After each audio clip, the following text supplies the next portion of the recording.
Good morning and welcome back to the morning after as the Colorado Avalanche earn a split last night with a 5-2 win over the Winnipeg Jets. Some might even say the Colorado Avalanche have earned 2 W's to date but did not get one in game 1. And this series, it's been interesting. I would feel a lot better today if I were a Colorado Avalanche fan than if I were a Winnipeg Jets fan. I don't think that could be doubted. But this was never going to be easy. This was never going to be a 4 or 5 game series for the Winnipeg Jets to win. We're seeing the Colorado Avalanche are a damn good hockey team, especially when they get things rolling offensively. I mean, yesterday was another example of them just taking advantage of the mistakes the Winnipeg Jets and really capitalizing on them over and over. Puck management needs to be better, especially on the D-core. I mean, the usual suspects for the third pair has really struggled this series between Sandberg and Stanley. It's interesting because you see all the narratives of Sandberg and Stanley being big physical guys, and I saw Stanley's game getting hyped up because he had a bunch of hits. But what needs to be taken into account with this series is, I want to say it was 9 hits for Logan Stanley last night. How many times, and those are great, you like to see the body get thrown, but how many times is he committing to a hit that's leaving open ice space for Colorado to take advantage? Colorado's a quick team. Like, you want to be big and physical. The Jets want to insert their will and insert their physical presence, but you got to do it within reason against Colorado, or else they're going to take advantage of you. And that's just the start. There is way bigger problems than the third pair right now. Let's just get into all of it. Quick look at the box score. David Gustafsson opened the scoring early. All aboard the Gus bus. You like to see it. Assisted by Pionk and Dillon. And then it became all Colorado, especially in that second period on. Colorado had really found it late in that first. I thought the Jets came out in this one really strong, controlled maybe the first 12, 13, 14 minutes of play. And then Colorado started pouring it on and had a massive second period. 4 goals from the Avalanche. We saw Mark Scheifele from Connor and Velarde. Beautiful assist from Gabe Velarde. Beautiful finish from Mark Scheifele, though that line gave up a few the other way as well. So hard to even take solace in the goal when they gave up more. And in a playoff game, you just can't have that.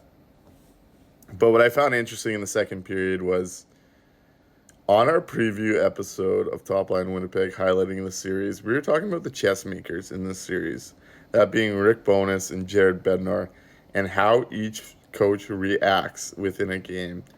And I thought Rick Bowness has been outcoached by Jared Bednar, and I thought that second period, this whole game was really an example of it. But that second period, Jared Bednar put the pedal down. He saw the momentum going. He started going to McKinnon every second shift, started going to McCarr every second shift, and built momentum that way.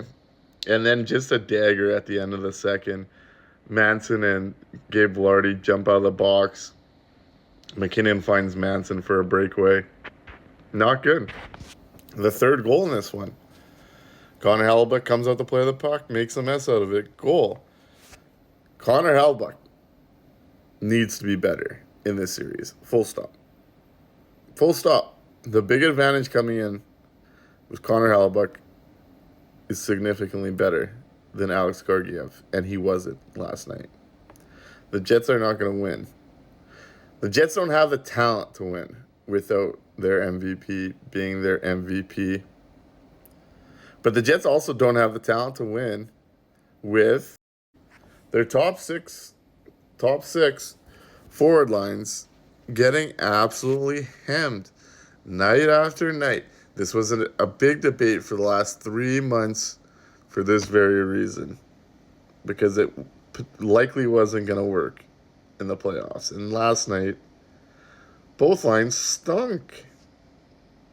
Stunk. And I have to, like, a lot we've painted in the past was Kyle Connor coming back from that injury. I've liked Kyle Connor's game.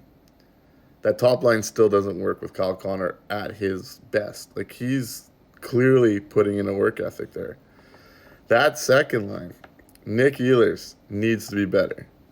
The Colorado Avalanche are absolutely stuffing him in the neutral zone where he really builds up his pace and really builds up his game. And Sean Monahan and Tyler Toffoli, obviously the two big ads for this team for this time of year, have been ghosts. Tyler Toffoli and the lack of foot speed right now. There was a play in the third period when that game was still close where he gets moving and it's an odd man rush, and the lack of skating causes Colorado to spend the rest of the shift turning it over in the neutral zone and ending up back in the Jets D zone for the rest of the shift. I mean, they need their best players to be their best players. The only line I liked last night was the fourth line and probably Adam Lowry and Morrissey and DeMello. I mean, this team isn't built to survive on good depth. It needs its best players going. And they really got to clean it up defensively. I mean, look at that shot map on the left side here. They are getting to the middle of the ice and getting what they want against the Winnipeg Jets.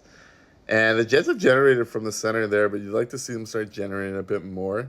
It feels like Colorado has really carried this series, though it's been a series that, and like it always is in the playoffs, where certain mistakes really get amplified and turn a game around the other way. Like the Winnipeg Jets were right in this one for 5-2. I mean, I thought this was a better game than 5-2. I really did.